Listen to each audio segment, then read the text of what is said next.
नमस्कार बच्चों। आज के इस वीडियो में हम zero power factor characteristics of synchronous generator के बारे में चर्चा करेंगे। बच्चों, हमने पोर्टियर ट्रायंगल के बारे में ऑलरेडी सुना होगा।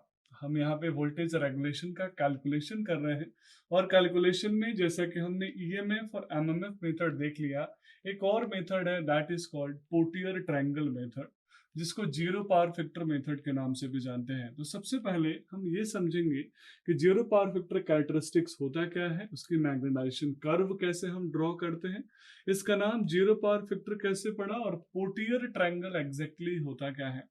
तो बच्चों, यहाँ सबसे पहले हम बात करेंगे zero power factor. Zero power factor curve इसलिए हम इसको बोलते हैं क्योंकि इस कर्व को कैलकुलेट करते समय हमें बस ये ध्यान रखना होता है कि जो इसकी लोड है उस लोड की पावर फैक्टर जीरो होनी चाहिए। आइए सबसे पहले हम इसका एक्सपेरिमेंटल सेटअप को देखते हैं।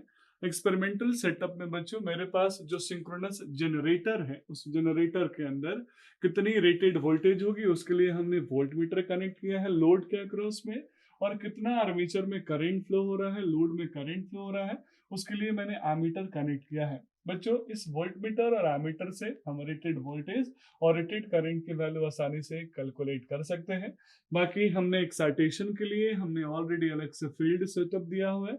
आप जानते हैं सिंक्रोनस जनरेटर में जो रोटर साइड होता है उसमें हम एक्साइटेशन देते हैं, तो एक्साइटेशन के लिए हमने फील्ड सिस्टम दिया हुआ है, डीसी सप्लाई दी हुई है। साथ में करंट कितना फ्लो हो रहा है एक्साइटेशन के लिए उसकी वैल्यू को मेजर करने के लिए, यानी फील्ड करंट को मेजरमेंट करने के लिए हमने एमीटर लगाया हुआ है। बच्चों ध्यान से देखिएगा, यहाँ पे फील्ड सिस्टम जो यूज कर रहे हैं वो सेपरेटली एक्साइटेड है। यहाँ परमानेंट मैग्नेट का कंसेप्ट हम यूज नहीं करते। अब यहाँ फील्ड से हमें जो एक्साइटेशन मिलेगा उसके थ्रू हमें नो लोड वोल्टेज मिलेगा, फील्ड वोल्टेज मिलेगा जो हमारे आर्मेचर में सेटअप होगा। और फाइनली यहाँ जो मैं लोड यूज कर रहा हूँ जीरो पावर फैक्टर का यूज करने के लिए, तो आप ही मुझे बताएंगे जीरो पावर फैक्टर के लिए कौन सा हम नॉर्मली लोड यूज करेंगे। तो यहाँ हम zero power factor lagging load use कर रहे हैं, लैग लोड यूज कर रहे हैं। और जब जीरो पावर फैक्टर लैग और लीड की बात करते हैं तो दो ही एलिमेंट्स हमारे पास है, एक है इंडक्टर, दूसरा है कैपेसिटर। तो जब हम लैग की बात करेंगे बच्चों तो यहाँ पे प्योर इंडक्टर हम यूज करते हैं। ये बहुत अच्छा कंसेप्ट है बच्चों। यहाँ पे नॉर्मली हम लोड में कभी भी प्योर इंडक्टर को यूज करते नहीं है, लेकिन यहाँ पे हम प्योर इंडक्टर को यूज कर रहे हैं एज ए लोड में। और हम बहुत लंबे समय तक प्योर इंडक्टर को यूज नहीं कर सकते। जब आप इस टेस्ट को अपने कॉलेज के अपने एक्सपेरिमेंटल सेटअप पे जब आप परफॉर्म करेंगे तो आप देखेंगे हम यहाँ लोड को, इंडक्टिव लोड को बहुत लंबे समय तक नॉर्मली यूज नहीं कर पाते हैं, लेकिन फिर भी हम यहाँ प्योर इंडक्टिव लोड यूज करेंगे ताकि जीरो पावर फैक्टर कर्व को हम एनालाइज कर सके। तो एक इसका बेसिक एक्सपेरिमेंटल सेटअप है। अब यहाँ हम बात करेंगे बच्चों zero power factor curve draw किसके किसके बीच में करेंगे। तो हमारा जो टर्मिनल वोल्टेज होगा जिसको मैं रेटेड वोल्टेज भी बोल रहा हूँ वर्सेस जो फील्ड करंट है, यानी वोल्टेज वर्सेस फील्ड करंट का जो ग्राफ यहाँ पे हम ड्रॉ करेंगे। और कंडीशन है कि zero power factor lagging load होना चाहिए, लैग लोड होना चाहिए। उस कंडीशन में जो कर्व मुझे मिलता है that is called zero power factor curve, और उसी को हम zero power factor magnetization curve के नाम से जानते हैं। तो आइए यहाँ पे हम जीरो पावर फैक्टर कर्व को फटाफट ड्रॉ करके समझते हैं कि कैसे हम यहाँ पोर्टियर कैरेक्टरिस्टिक्स को यूज करेंगे। ये इसीलिए जरूरी है बच्चों क्योंकि अभी मैं पोर्टियर कैरेक्टरिस्टिक्स आपके साथ डिस्कस करूंगा, पोर्टियर ट्रायंगल बनाऊंगा। तो नॉर्मली पोर्टियर ट्रायंगल बनाते समय हम कर्व तो ड्रॉ कर लेते हैं पर स्टूडेंट्स को एग्जैक्टली क्लियर ही नहीं होता कि ये पोर्टियर ट्रायंगल का ग्राफ आया कैसे।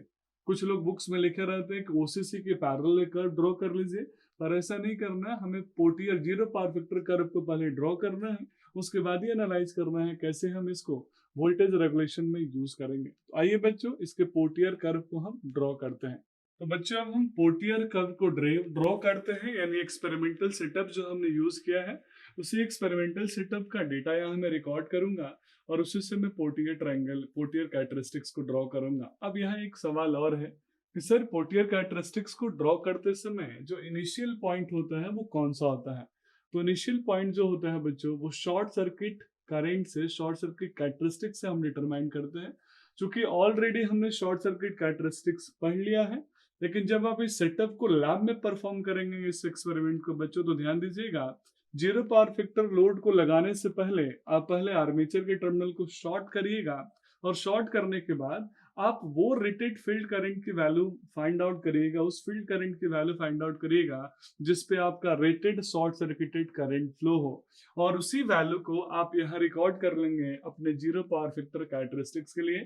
तो मैं मान के चल रहा हूँ कि जो मैंने शॉर्ट सर्किट का टेस्ट लिया था, उस शॉर्ट सर्किट के टेस्ट में मुझे इस पार्टिकुलर फील्ड करंट की वैल्यू पे मुझे रेटेड करंट फ्लो होना स्टार्ट हो गया था अपने सेटअप में, अपने जनरेटर के अंदर। तो उस वैल्यू को मैंने रिकॉर्ड कर लिया, और रिकॉर्ड करने के बाद बच्चों अब मैं प्योर इंडक्टिव लोड लगा दूंगा, शॉर्ट सर्किटेड को रिमूव करूंगा, इंडक्टिव लोड लगाऊंगा, और उसके बाद मैं फील्ड करंट की वैल्यू बढ़ाने लगूंगा। देखिएगा बच्चों, जैसे जैसे मैं फील्ड करंट की वैल्यू अब इंक्रीज करूंगा, उसी के अकॉर्डिंग मुझे नए नए रिलेशंस मिलने चालू होंगे वोल्टेज और फील्ड करंट के बीच का। इन सभी को मैं डॉट्स में यहाँ प्लॉट करने जा रहा हूँ। मैंने डॉट्स में इन सभी को प्लॉट कर दिया। एक लिमिट तक हम वैल्यूज को रिकॉर्ड करेंगे, कैलकुलेट करेंगे। आप चाहे तो रेटेड वोल्टेज तक इस वैल्यूज को रिकॉर्ड कर सकते हैं। जस्ट टेक फॉर एग्जांपल, ये मेरा रेटेड वोल्टेज है, यानी ये वी रेटेड है, यहाँ तक आप चाहे तो रिकॉर्ड कर ले। या फिर अगर आप चाहते हैं कर्व और ज्यादा इफेक्टिव बने, क्लियर बने, तो आप उसकी वैल्यू को और एक्सटेंड कर सकते हैं, जैसे मैंने यहाँ एक्सटेंड किया है। और जब एक्सटेंड हो जाएगा बच्चों, तो इन सभी पॉइंट्स को आपस में आप मिला देंगे। मैं यहाँ फ्री हैंड इन सभी पॉइंट्स को आपस में मिला रहा हूँ, तो एक यहाँ कर्व टाइप का ड्रॉ होगा, and that curve is called zero power factor curve. और इसी को हम पोर्टियर कैरेक्टरिस्टिक्स भी बोलते हैं, पोर्टियर कर्व भी बोलते हैं, याद रखिएगा बच्चों। जो ये पोर्टियर कर्व, पोर्टियर कैरेक्टरिस्टिक्स है, कहीं ना कहीं आगे यूज होने वाला है हमारे पोर्टियर ट्रायंगल मेथड में, जिसको हम यूज करेंगे वोल्टेज रेगुलेशन के कैलकुलेशन में। तो आइए अब हम जीरो पावर फैक्टर कैरेक्टरिस्टिक्स को यूज करके पोर्टियर ट्रायंगल को डेवलप करते हैं। That's all about this video. Thank you so much.